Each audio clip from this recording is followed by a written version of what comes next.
Hello，大家好，我们再来分析过去一个星期大马的银行股的技术分析。在这里呢，我也想向各位分享一下，哪一些银行股呢是基金经理的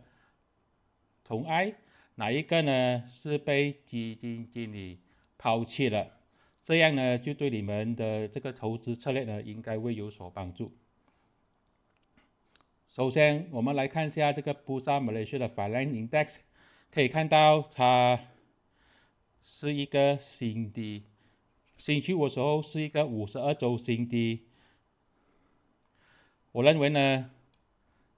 它跌破这个15000点呢是迟早的事情，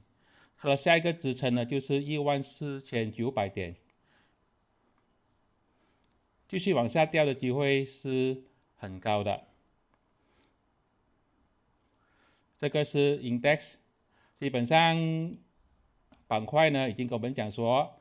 这些银行股呢是有点不对路了。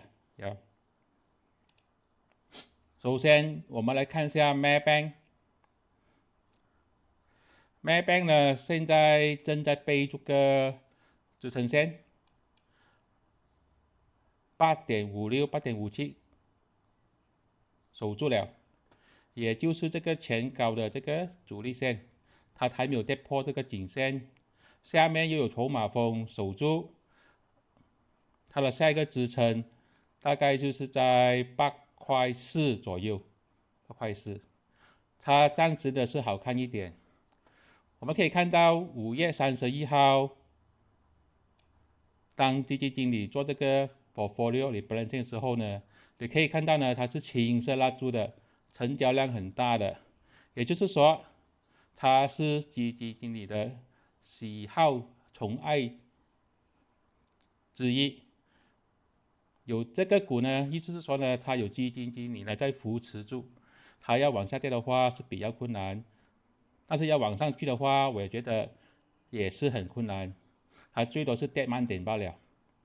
无论如何 ，Maybank 有这个支撑，有这些基金经理在支撑住它。下一个是 Bank，Bank 是新的52周新低，是非常难看的哈。但是我们可以看到一样东西，就是这一个成交量5月31号的时候，它是红色蜡烛的，成交量很大，意思是说这个是基金经理在 portfolio 里 balance 的时候呢，他们就放弃了 Bank， 放弃了，所以股价就往下掉，卖出去。也就是说，它已经失去了这个基金经理的这个支撑，往下跌的机会呢是蛮高的，所以我们也要看一下这个东西，不要随便的冲进去里面。它现在是52周新低，下一个支撑就是3.65，这个暂时就不要随便进场。CIMB 也是可以看得很清楚，5月31号的时候，它是一个红色蜡烛，成交量是很大的。你可以看到5月31号之后呢，股价继续往下掉，就是说它也是一样失去了基金经理、基金机构的支撑。下一个支撑就是4.7块，套牢盘很多，记得这个也不要随便冲进去，因为它已经失去这个基金机构的支撑了。我们来看一下这个 M Bank 就有点不一样啊。你可以看到5月31号的时候，它是青色蜡烛，股价是往上的，意思说它5月31号之后呢，股价也是继续往上的，看到吗？意思说它有这个基金经理的支撑，所以收发呢就是 Maybank 跟它呢有这个支撑了哈。它的下一个支撑呢肯定就是3.75，所以如果你要进场的话，这个 M Bank 呢可能是可以考虑下的银行股，因为它才有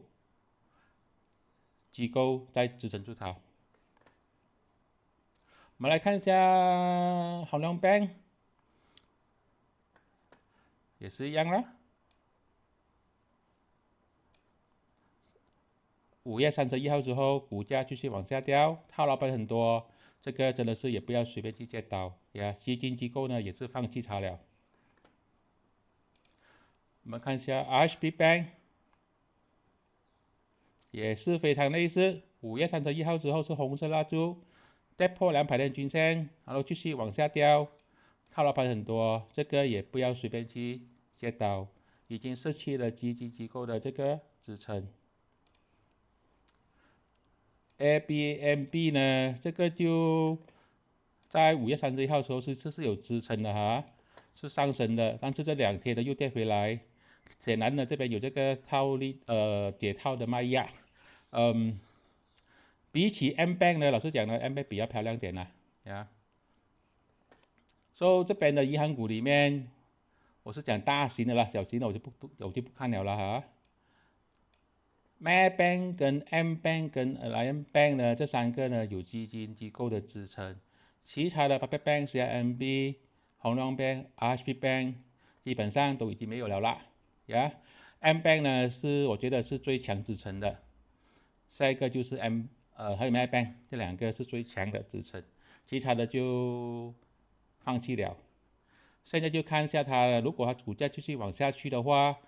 他们可能也是会放弃 Maybank、M Bank 跟 Alliance Bank，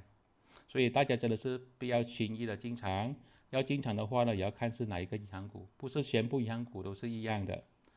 技术面来讲呢 ，Finance 形态来讲呢，已经是新低，基本上是很难看的啊。OK， 这个就是我的个人看法，并没有任何的买卖建议。你的钱你自己做主。如果你觉得我的分享对你有帮助，就帮我去 share， 帮我去 like， 记得订阅我的频道。我现在要把这个中文字幕放上去呢，对比我以前呢，大概要花多3倍的时间。所以你的订阅呢，对我是很有鼓励的。谢谢大家。